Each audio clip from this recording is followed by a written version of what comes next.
estaremos fazendo agora algumas reflexões sobre a segurança alimentar em tempos de pandemia pelo novo coronavírus.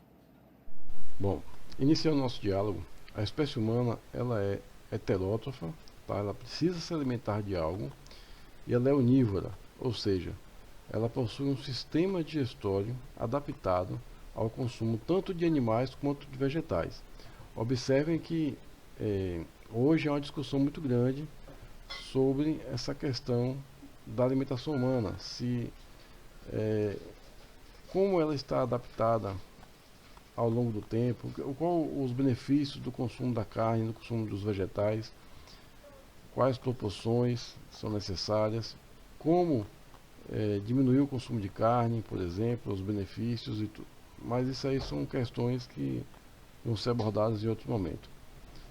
O que temos inicialmente é que a análise animal comparada entre os seres humanos e os outros animais nos demonstram por que nosso organismo se adaptou ao consumo de alimentos de forma onívora, ou seja, tanto consumindo animais quanto vegetais, inclusive na evolução humana isso foi um passo muito importante, já que alguns momentos evolutivos foi necessário, alguns passos evolutivos, melhor dizendo, foram essenciais, foram necessários o consumo da alimentação carnívora.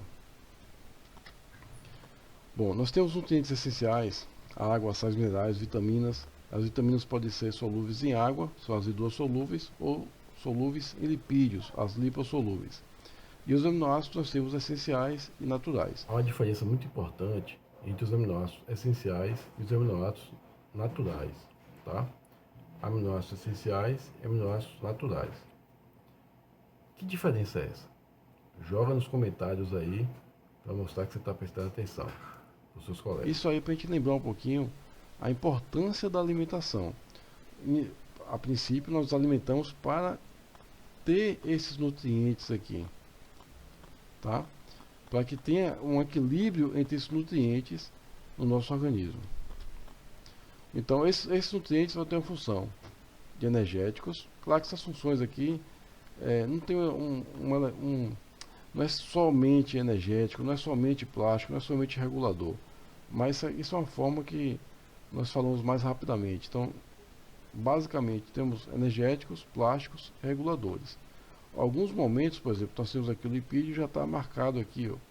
O lipídio ele funciona como energético, mas funciona também como plástico. Glicídios também, tá? Nós temos alguns momentos glicídios como energéticos, alguns momentos glicídios como plástico, mas observe que ele não está listado aqui, porque são ponto essencial. Por exemplo, a cada construção celular, ou seja, na reprodução celular do nosso organismo, seja ela mitótica ou meiótica, ela precisa de glicídio. Mas isso vai ser por outro momento. Só para vocês perceberem que esses conceitos aqui, eles não são rígidos, tá? E fibras faz parte de glicídios. Então percebam que há um ponto importante. Apesar de que as fibras têm uma característica essencial que faz com que estejam separadas aqui neste momento. Bom, o sistema digestório, ele vai ter aqui no seu início a boca, essa ligação de boca até o estômago. Na boca ela tem um papel da mastigação, tá? Que é a digestão mecânica, o cortar o alimento, mastigar, moer o alimento. A língua vai misturar esse alimento com a saliva, com as enzimas que estão na saliva, que vão já começar uma digestão química. E esse alimento, quando ele vai ser deglutido, você tem o fechamento aqui do palato mole, com o movimento da língua e do alimento. A língua vai empurrando esse alimento pelo palato duro, palato mole. Quando esse alimento está chegando no final aqui, esse movimento da língua faz com que a traqueia seja fechada também pela epiglote e você possa jogar esse alimento para o esôfago, que está aqui no cantinho, ó. O esôfago é colado com a nossa coluna vertebral. Então, percebam. Pronto, esse é o processo de deglutição, processo normal. Aí você pode perguntar o seguinte: professor, Sim, mas qual é a relação? Nós estamos fazendo uma abordagem do sistema digestório, falando sobre o coronavírus, que é uma doença considerada uma doença respiratória. A deglutição é um processo normal. Nós estamos falando do sistema respiratório. Observe o seguinte: Se você lembrou que uma das questões da contaminação do coronavírus é com as gotículas de saliva, aí você, opa, peraí, o exame também é feito analisando a mucosa que está por aqui, ó. Então nesse ambiente aqui, ó, nós temos uma carga viral saindo. Opa, há uma comunicação. E também entrando. É nesse ambiente aqui que ocorre a contaminação, claro, com os olhos também. Por quê? Porque a mucosa é um tecido mais sensível. É um tecido que não tem tanta proteção como a pele para evitar que partículas menores entrem. E além de ser bastante irrigado. Então você vai ter aqui, ó, além de você ter a contaminação ocorrendo no nariz, você também pode ter a contaminação ocorrendo pela boca. Outro ponto importante que as pessoas não que muitas pessoas têm dificuldade em compreender, o uso da máscara não pode ser apenas na boca. Por que isso aí? Opa, observe aqui, ó. Se você tem a contaminação, pode ocorrer tanto você aspirando pelo nariz, quanto você expirando o ar para as outras pessoas. Você está tapando o nariz aqui, ó, mas olha a comunicação aqui entre boca e nariz. Então eu falo assim, ah não, para aqueles que acham que é só a saliva que vai contaminar outra pessoa, essas gotículas de saliva, elas vão ser expelidas pela boca, mas também vão ser expelidas, ó, pelo nariz na respiração. Nós estamos falando de gotículas, microgotículas, que podem ficar em suspensão no ar. Isso é muito importante e ser levado em consideração. existe um protocolo que já é muito conhecido pelo pessoal da higiene e segurança alimentar, claro, vocês da nutrição. Nós vamos discutir 9 pontos e vamos relacionar esses pontos com o sistema digestório e por que essa preocupação é mais no início do sistema digestório. Com relação às medidas de prevenção na alimentação, nós temos aí o primeiro item a ser abordado, que é quem prepara a alimentação deve lavar bem as mãos com frequência, principalmente depois de tossir, espirrar, coçar, assoar o nariz, porque você tem uma carga viral nesses ambientes. Observem que nós estamos falando aqui especificamente o coronavírus, mas isso serve para várias doenças que vocês vão discutir ao longo da semana. Coçar os olhos ou tocar na boca, precisa lavar as mãos. Preparar alimentos crus como carne, vegetais e frutas. Por quê? Quando você está manipulando esses alimentos crus e fazendo a higienização deles, você precisa também higienizar as suas mãos. Então não adianta você higienizar os alimentos e você depois acabar se contaminando. Observe que essa manipulação de alimentos crus que não forem higienizados, por exemplo, você não vai pegar uma peça de carne e passar água sanitária nela, mesmo porque isso acaba não resolvendo a situação. Não é uma coisa que você possa fazer. Mas alguns produtos você acaba não tendo como higienizar ele, como o ovo. Você não pode higienizar a casca de um ovo. Você não pode lavar a casca de um ovo. Então, quando você manipula um ovo, uma coisa assim, você precisa lavar a mão novamente. Quando você manipula carne, alimentos frescos, alimentos que não foram higienizados ainda por serem crus, por não permitir a higienização, por questões específicas, você precisa higienizar a mão. Isso é importante, porque as pessoas, muitas verminosas, que já é uma outra questão, elas são contaminadas dessa forma, são adquiridas dessa forma. E observem, grande parte da população não compreende o porquê que a carne tem que ser bem cozida, o porquê que um ovo não pode ser lavado. Manusear o celular, dinheiro, lixo, chaves, maçanetas, entre outros objetos. Ou seja, observem nos ambientes onde são comercializados alimentos. A pessoa do caixa, ele não deve estar circulando pelo ambiente. Ele não deve estar atendendo no balcão manipulando o alimento sem passar por esse processo de higienização. Observem quando vocês forem em algum ambiente que vende alimento. E o sanitário é outro momento importante. Você vai ao sanitário, você precisa, retornou para o ambiente onde você vai ter a preparação dos alimentos, você precisa higienizar a sua mão, higienizar a mão corretamente. E retornando dos intervalos. Você está no intervalo, está no ambiente de trabalho, seu ambiente de trabalho é no ambiente de preparação de alimento, manipulação de alimentos. Você saiu para o intervalo, você vai tocar nas coisas, você vai tocar nos objetos, você vai conversar, você vai falar, você vai ter um momento de descanso. Retornou para a atividade, precisa higienizar novamente como se tivesse acabado de chegar ou como se tivesse tocado a mão em algo sujo. Segundo ponto, continue a lavar as mãos. Como é que se lava essas mãos? Bastante água corrente, sabão líquido ou outro produto destinado ao mesmo fim. Observe que a gente não pode hoje manipular, por exemplo, álcool gel. Ele não é um produto adequado para você higienizar a mão para você manipular alimento. Por quê? Principalmente porque ele deixa resíduo na mão. Ele vai deixar uma substância na mão. Agora, essa substância é bem perceptível, mas ele não é um produto adequado. Os produtos que são adequados, vocês vão ver no rótulo dele, adequado para higienização para tal fim. Não se esqueça de esfregar bem toda a área da mão, incluindo ponta das regiões entre os dedos, além dos punhos. Essa parte que é quando você fala de higienização, isso aqui a gente pode considerar como a mão também, tá ok? Esse pedaço todo aqui, ó. As unhas também são importantes. Você pode, não é uma lavagem rápida, é uma lavagem com calma, com tranquilidade, com energia, mas com tempo. Mantenha as unhas curtas, sem esmaltes, não usar adornos que possam acumular sujeira. Olha isso aqui, olha esse exemplo que eu peguei aqui. Imagine uma unha desse tamanho. Como é que você vai higienizar essa unha para que você tenha certeza que você não está contaminando os alimentos que vão ser manipulados? Observe a quantidade de anéis no dedo. Você tem que tirar tudo isso aí, inclusive as unhas. É importante. Quem trabalha com manipulação de alimento trabalha também com a saúde. E não dá para você fazer esse tipo de coisa.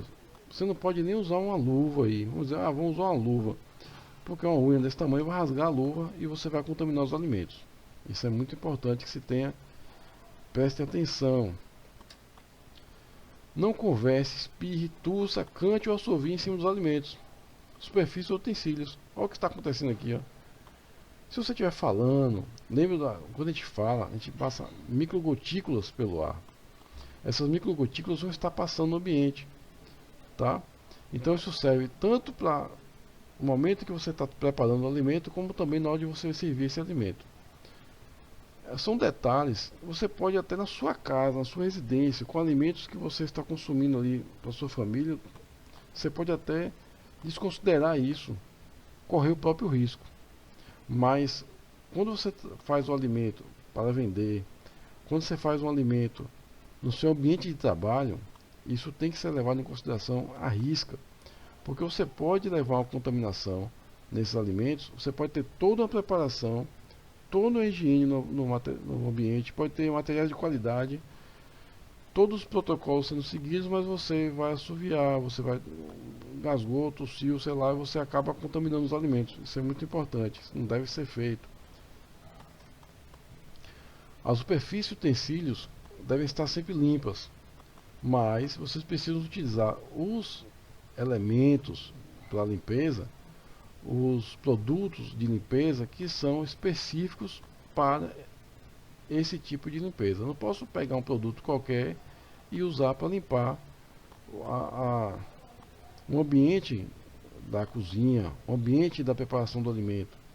Não pode ser feito isso. Você precisa ver se ele foi regularizado pela Anvisa e conferir a embalagem do produto. Como é que está escrito a embalagem do produto? Por exemplo, água sanitária. Nós temos algumas marcas que estão regularizadas para a higienização de frutas e verduras, porque ela não tem, no processo de produção dela, não tem contaminantes, e outras que não são adequadas para esse tipo de limpeza. Então, olha, isso precisa ser observado no rótulo. A empresa ela já traz no rótulo lá, não adequado para uso com alimentos. Claro que você não vai beber água sanitária em nenhuma situação, mas ela pode, aquela que não foi purificada para o uso na higienização de frutas e verduras, ela pode trazer uma contaminação com outros produtos para o alimento. Então isso deve ser observado muito bem. Precisa, quando você manipula alimentos crus, vegetais não lavados, você tem que considerar que esses vegetais, esses alimentos, eles podem estar contaminados. E não é só com coronavírus não. Nesse sétimo ponto aqui, você olhou e chama, peraí, uma pessoa contaminada não deve manipular alimentos. Quando se fala assim, na regra que você tá na Anvisa e outros meios de comunicação, fala o seguinte, dependendo da doença que a pessoa tenha, vai ser avaliado pelo superior se ele pode ir para a etapa de manipulação de alimentos ou não, tá? Entretanto, quando nós estamos falando de coronavírus, que é um vírus que tem uma contaminação muito grande, ele, ele é muito agressivo no processo de contaminação. Quando uma pessoa está contaminada, ele não pode preparar os alimentos a não ser o dele próprio, tá? Então isso deve ser evitado, porque ele pode sair contaminando todo mundo na manipulação do alimento. Você está ali com uma carga viral que pode estar grande em alguns momentos e você acaba contaminando. Ah, peraí, mas eu soube de uma pessoa que teve coronavírus e... Não, aquela pessoa específica, ela podia estar em um momento com a carga viral baixa e não contaminou. Você já observou nessa imagem agora que algumas pessoas elas se contaminaram e elas não apresentaram sintomas, são chamados assintomáticos. Por isso é necessário a prevenção, por isso é necessário toda a aplicação dos EPIs, para que você, se você tem uma pessoa neste processo, se ela está com, você não tem como identificar se a carga viral dela está alta ou baixa, se ela não está apresentando sintomas. Então você precisa ter o máximo de controle, de higiene, de cuidado na manipulação do alimento, para que você considere como qualquer pessoa com risco de estar contaminado ou não. Essa é a importância. Há um segundo ponto importante aí, se você é um observador, se você não percebeu, pare, volta um pouquinho a imagem, observe novamente essas pessoas que estão na imagem, que elas estão com um erro grave na utilização do EPI. Eu não vou dizer qual é o EPI, joga no comentário aí. A maioria dos agentes contaminantes, eles são sensíveis à temperatura. Então, um alimento bem cozido, ele vai diminuir a possibilidade muito de que possa ter algum contaminante ali para você se infectar. Mas observe que não adianta só cozinhar bem o alimento. Todos os utensílios, eles devem estar também higienizados corretamente, tá? Com os crus, a higiene deve ser redobrada, já que você não tem este momento aí, esse calor agindo em benefício da eliminação desses elementos que podem causar a contaminação. Limpar bem as embalagens antes de abri-las. Isso é um ponto importante.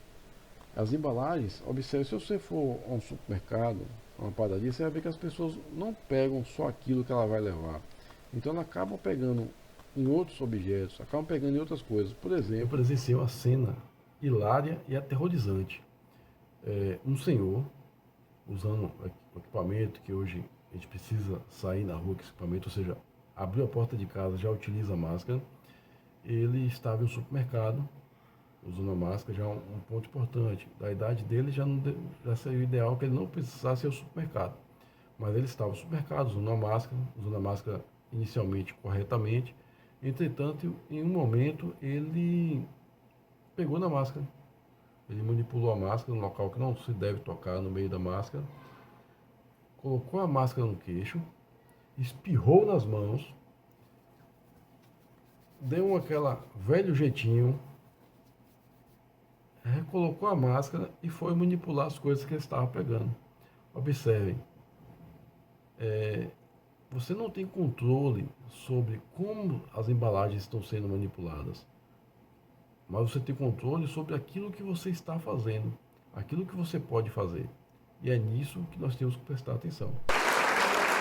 Se o alimento possui mais de uma embalagem, você pode aproveitar e descartar a primeira embalagem, deixando só a segunda, claro, mantendo informações como data de validade, que são muito importantes, e as informações sobre o produto. Outra questão importante é em relação ao delivery. Quando você recebe o delivery, você deve descartar aquela embalagem que vem nele. Aquilo que for possível, se você jogar fora, você joga logo fora.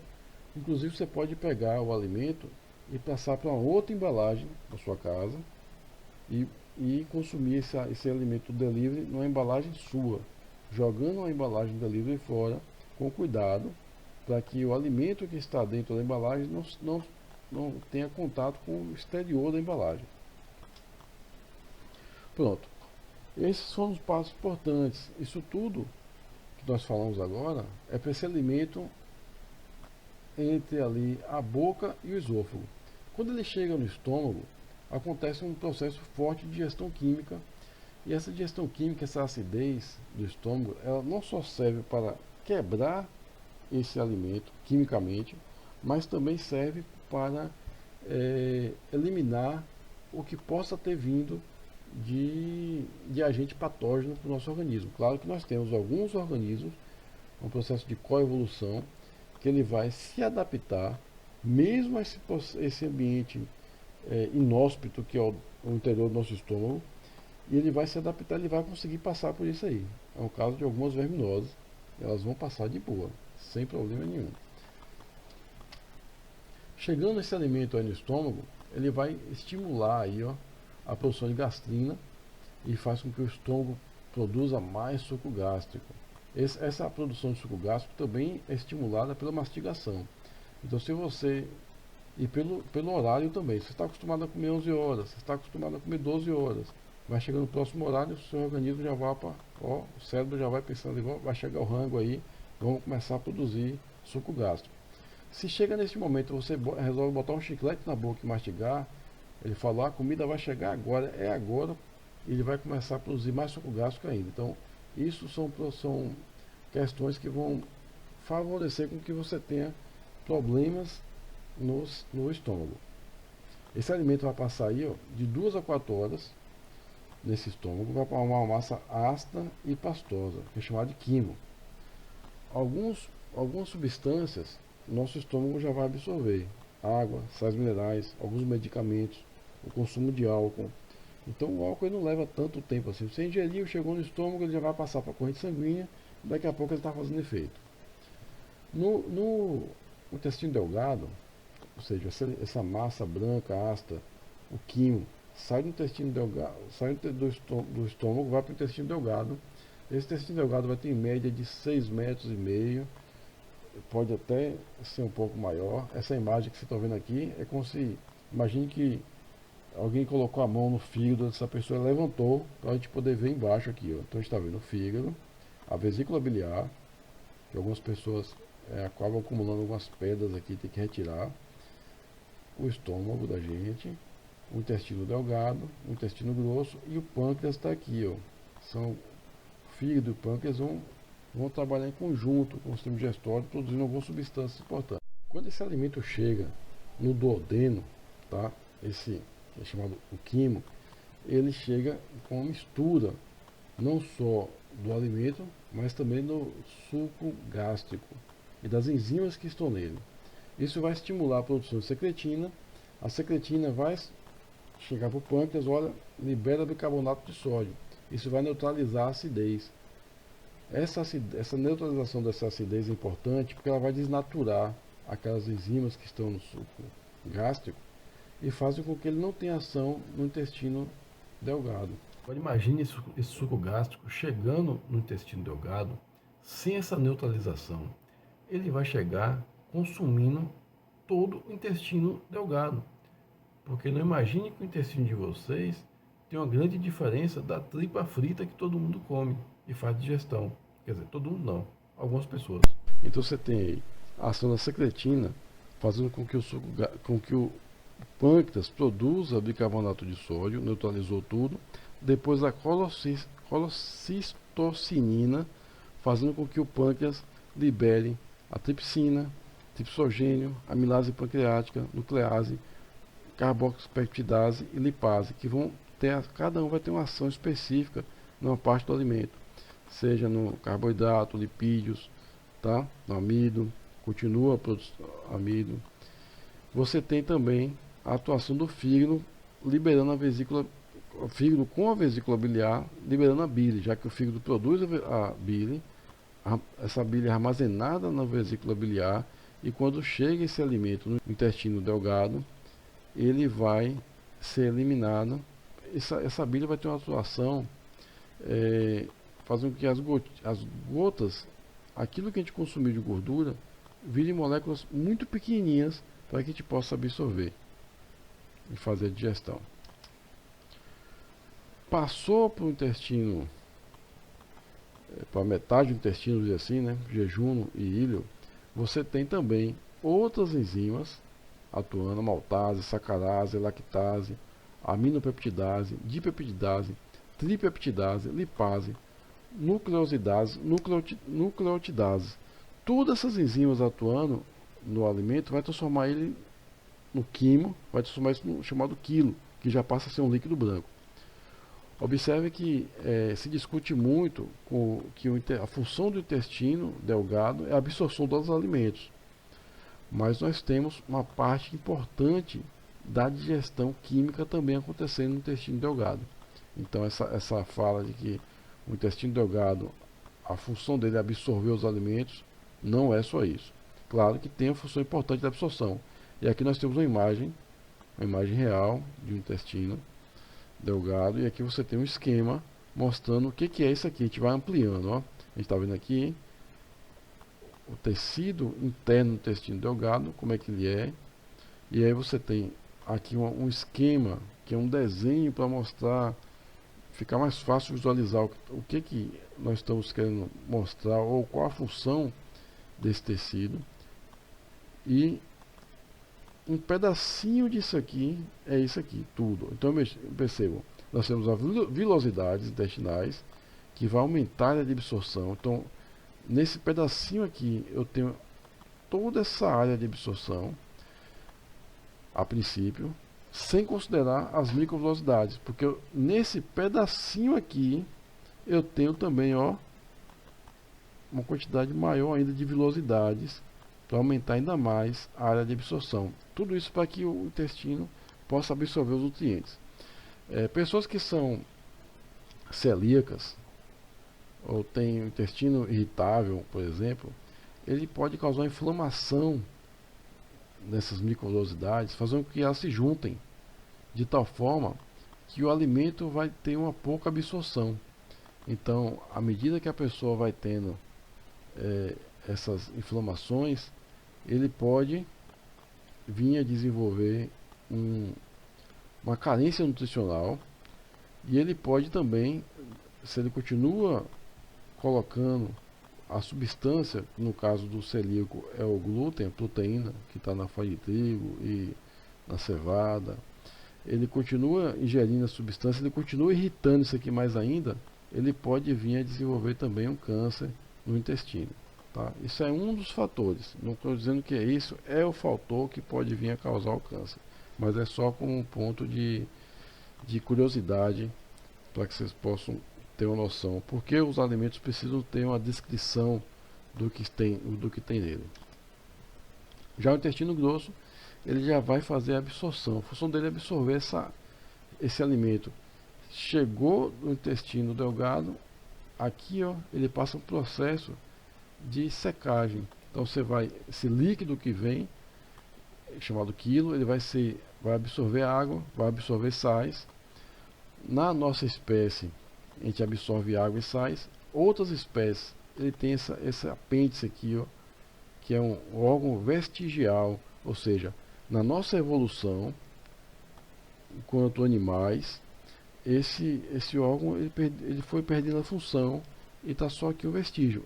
Em título de curiosidade, em um coelho, por exemplo, esse alimento fica aqui, ele passa por um processo com algumas bactérias, que quando ele sair, ele sai com a carga de vitaminas muito grande.